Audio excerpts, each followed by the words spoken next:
Осенью нас ожидают выборы в Государственную Думу.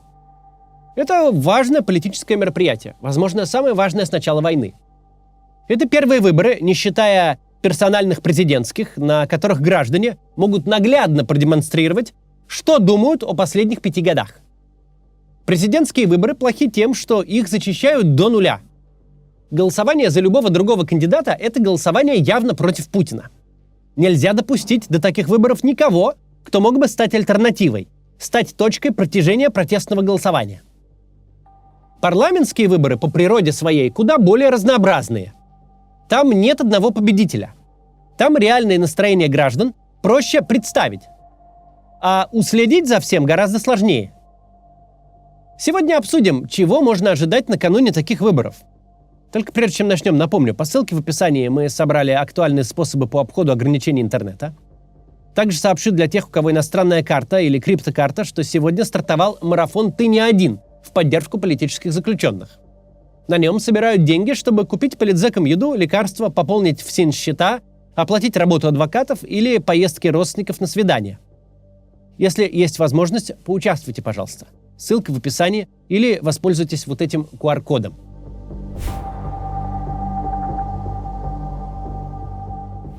Вернемся к выборам.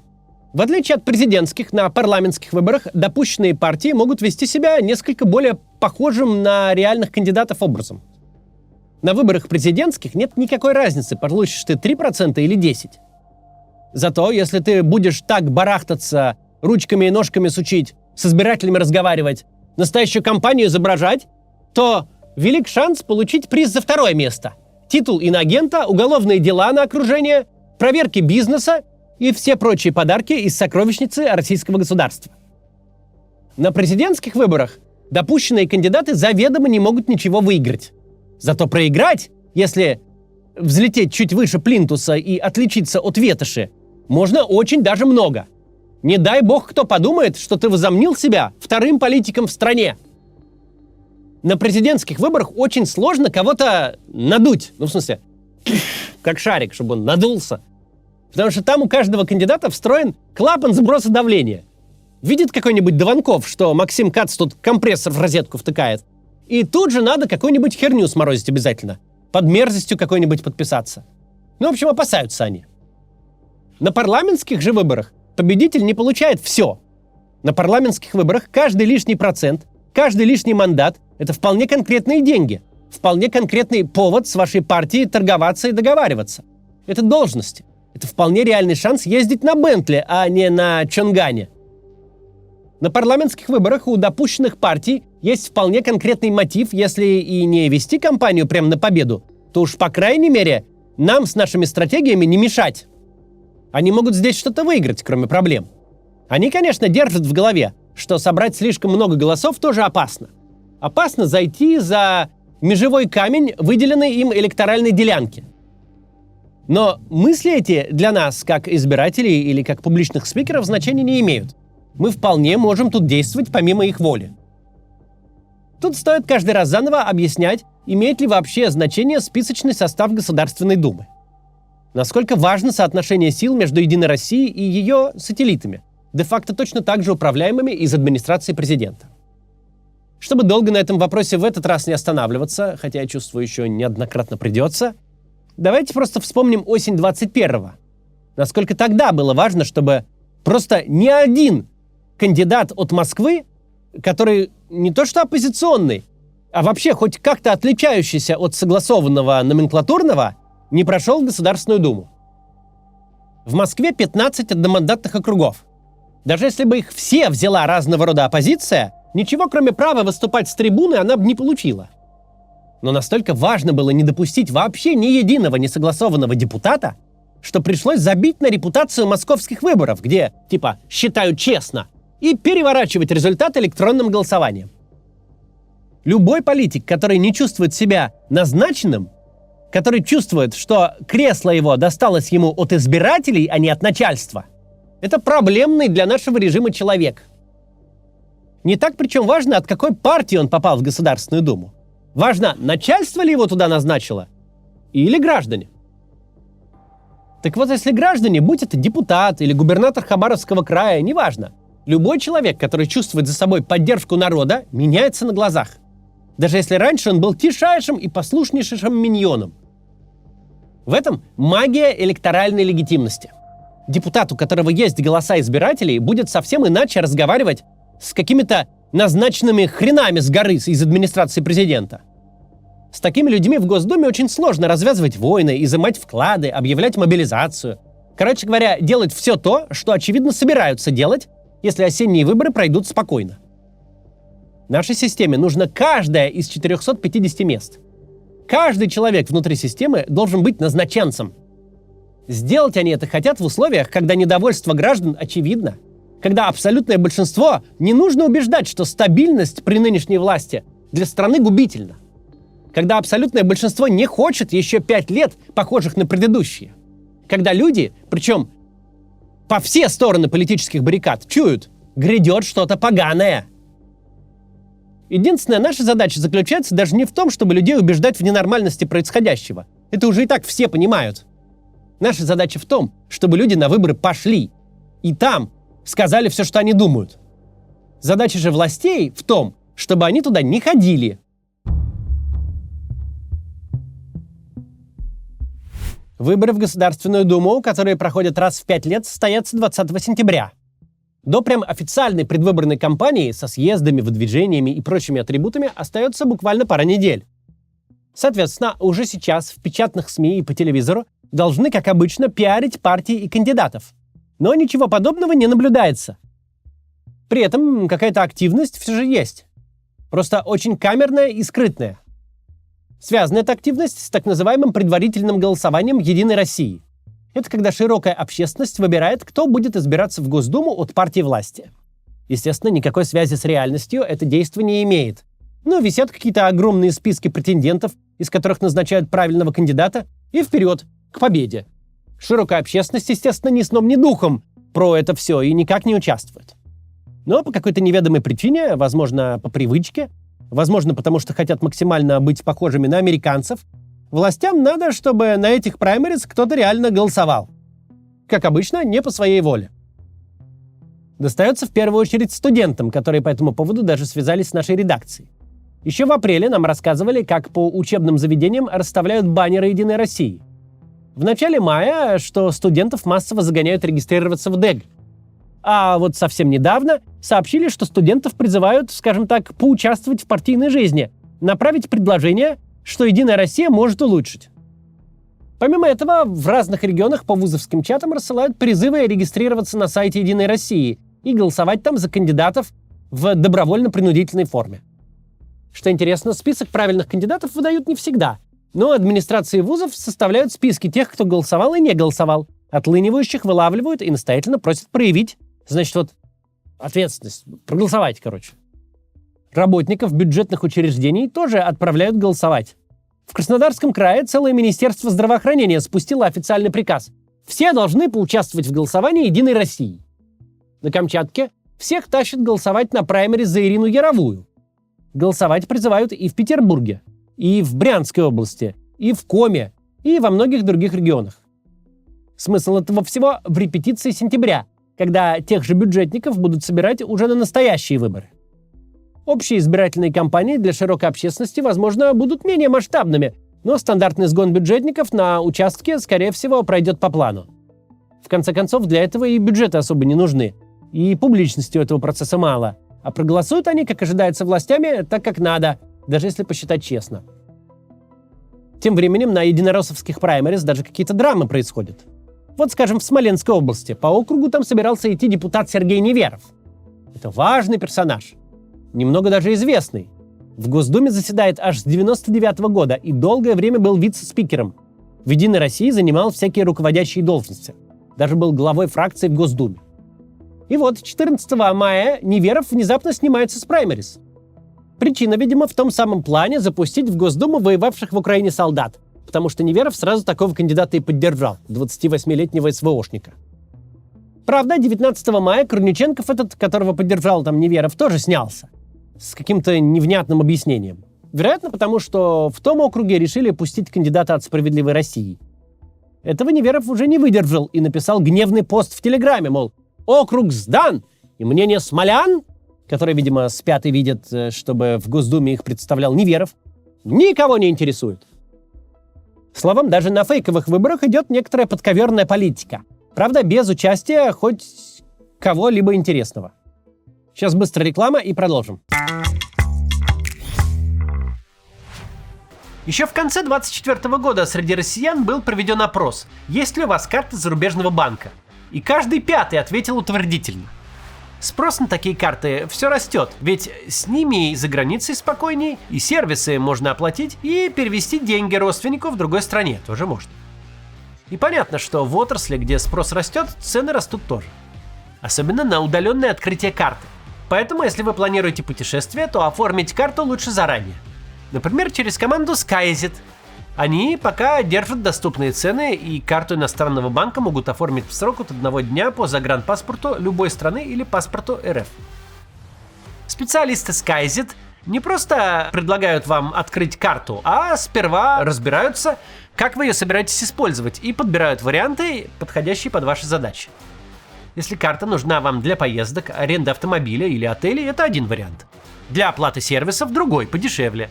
Для жизни за границей или регулярных переводов третий. Есть еще тариф семейный. Будет карта для вас и для родственника или друга. Так тоже можно. Оформление происходит после аванса. Остаток вы внесете после изготовления карты. Это занимает несколько дней. Пластиковую карту доставят в любую страну, а вы сразу сможете привязать ее к Apple Pay или Google Pay и пополнить с российского счета по выгодному курсу. Приложение банка при этом доступно на русском языке. SkyZit гарантирует, если карту не откроют, деньги вернут.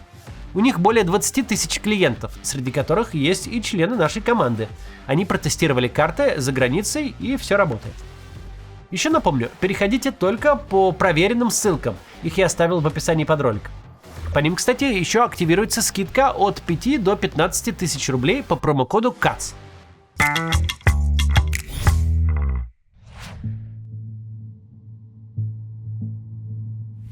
Продолжаем. Так куда же все подевались? Где единороссы со своими достижениями? КПРФ с социальной повесточкой или ЛДПР с заявлениями, достойными лучшего комедийного применения? Где вообще хоть кто-то? Залегли на дно. И за причиной далеко ходить не надо. Скорее всего, она в том, что время для предвыборной кампании сейчас не самое подходящее. Хороших новостей в России сейчас настолько немного, насколько можно вообще себе представить. Это в начале войны в определенных кругах наблюдался какой-то подъем. Какие-то специально обученные люди что-то там захватывали. На домашнем фронте все было терпимо, деньги были. Сейчас же среди россиян нарастает недовольство. На 5-м году войны государство, которое раньше существовало по принципу «я к вам не лезу, а вы ко мне не приставайте», начало прямо активно портить людям жизнь. Больше всего россиян бесит самый яркий элемент этого вмешательства – кульбиты с интернетом, которые являются неотъемлемой частью жизни любого человека. И Telegram заблочить пытаются, и с VPN борются, и в мессенджер Max людей загоняют. Это не говоря о произвольных отключениях мобильной связи вообще. Еще и украинские дроны залетают в города, как к себе домой. Для центральных регионов это уже не очень-то новость, но теперь и до дальних областей начало стабильно долетать. Удары эти всем заметны. Взрывы не скроешь, хотя руководство российское, видимо, пытается. Недавно вот запретили новостным агентствам публиковать информацию об ударах дронов по городам, кроме той, что озвучено официально. На реальном мире это, собственно, никак не отразилось. Вид из окна людям государство пока отключить не может. Но вот эта попытка не решать проблему, а замести ее под ковер, людей раздражает самым естественным образом. В общем, совершенно неудивительно, что рейтинг Путина ползет вниз и почти добрался до довоенных значений, о чем сообщает даже подконтрольное государство ВЦО. Рейтинги же партий, включая «Единую Россию», всегда были значительно ниже путинских и сейчас просто не изменяют традиции. Собственно, перед государством встает вопрос, а как вообще в такой обстановке вести кампании? Ситуации острого недовольства накануне выборов в России не было очень давно, а системные предвыборные кампании были дорогими, но стабильными, как часы, ритуалами. Сейчас же проведение активной кампании означает реальный риск столкнуться с еще большей злостью граждан и только ухудшить свое и без того неприятное положение. Людям хочется услышать, как будут решать их проблемы. Сказать «голосуйте за нас, мы остановим дроны и уберем запреты» или вообще войну остановим? Так нельзя. Силовики запрещают не просто такие обещания давать, а вообще на эту тему заикаться. Скажешь миру мир, сразу с выборов снимут за экстремизм. Сказать «голосуйте за нас, мы будем строить больницы» — это прямая дорога к тому, чтобы вызвать взрывное недовольство. Потому что, какое там строительство? Вы на улицу вообще смотрели? В целом же граждан, которые видят вокруг себя экономическую ситуацию, войну, которая ни зачем вообще не нужна и зашла в тупик, и еще иногда и летающие над головой украинские дроны, граждан этих явно будет бесить агитационный стенд партии власти, которая будет призывать за себя еще раз проголосовать. В такой сложной ситуации остается только проверенный годами метод – ничего не делать. Выборы в этот раз решили особо не выпячивать и агитацию вешать в какой-то последний момент.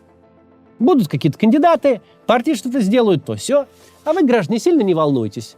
Это не для вас вообще, не беспокойтесь. Не надо никуда ходить, не интересуйтесь всем этим. Тем более, если вы до этого не интересовались. Или если вы не бюджетник и вас специально не пригласили. Не ходите лишь бы никуда. Ничего не происходит. Это не для вас. Это грязное дело, не нужно вам туда. Есть и другая причина тишины перед выборами. Деньги закончились. В апреле «Медуза» писала, что кремлевским и региональным политтехнологам урезают бюджеты. Большая часть средств для провластных кампаний идет вне избирательных фондов. И вот этих денег теперь будет меньше где-то на 30%, потому что брать их особенно неоткуда. Связано это не только с дырами в государственном бюджете, но и с финансовыми сложностями у госкомпаний. Те тоже раньше вкладывались в предвыборные кампании, а теперь не очень хочется, средств не хватает. Как раз на критике происходящего могли бы построить свои программы системные парламентские партии. Раньше так и было. Коммунисты и эсеры ругали правительство за пенсионную реформу. Новые люди подкатывали к либерально настроенным гражданам. А в ЛДПР Жириновский включал свою пушку с вербальными нечистотами и боролся с мигрантами. Все это поддерживало иллюзию демократии и настоящей борьбы. Власть разрешала побузить, а внутри самих партий просыпалась вялая надежда увеличить свое неформальное влияние. Теперь так, понятное дело, нельзя. Страна в военном режиме, ругать правительство запрещено даже для проформы. Да и вообще, чуть чихнешь, сразу обгонишь «Единую Россию» по рейтингу. А за это можно и в СИЗО отправиться прям всем партийным руководством. Так что никто лишний раз не чихает. Соответственно, встает вопрос, а что говорить-то?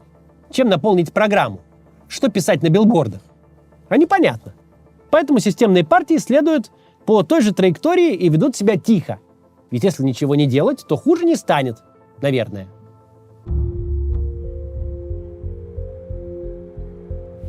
Самые вредные люди на выборах для путинской системы – это избиратели.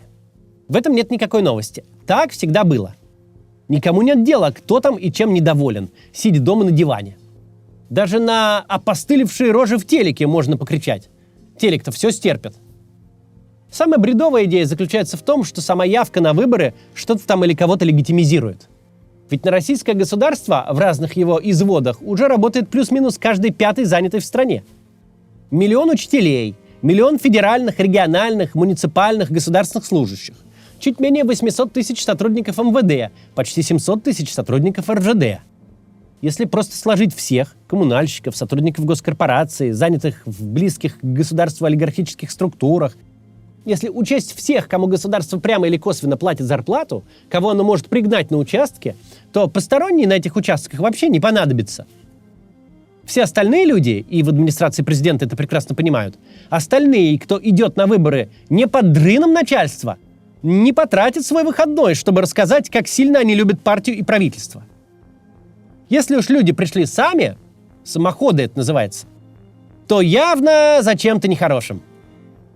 И чем больше их пришло, тем сложнее будет рассказывать, как «Единая Россия» получила подавляющее большинство голосов. Каждый будет знать: я голосовал против, жена, мама, бабушка, все коллеги, все голосовали против. Каждый будет понимать: я не знаком ни с одним человеком, кто был бы за. Это ощущение будет висеть в воздухе.